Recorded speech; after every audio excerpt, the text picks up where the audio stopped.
edhe pse pritet të jetë në Katar, mbase do e bëjë një devijim të papritur. Presidenti Amerikan Donald Trump që të njëjtën do të udhtojë në gjirin persik, po atë ditë sugjeroi se mund të shkojë edhe në Turqi për t'u bashkuar në takim Vladimir Putinit dhe Volodymyr Zelenskit. Këtë për të gjetur zgjidhje përfundimtare për luftën mes Rusisë pushtuese dhe Ukrainës.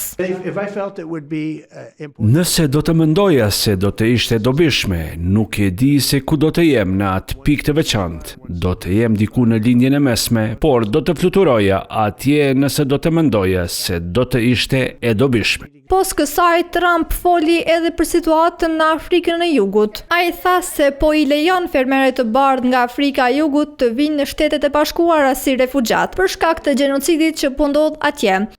Trump shtoi se fermerët po vriten e këtë çështje do ta trajtojë me udhëheqësit atje.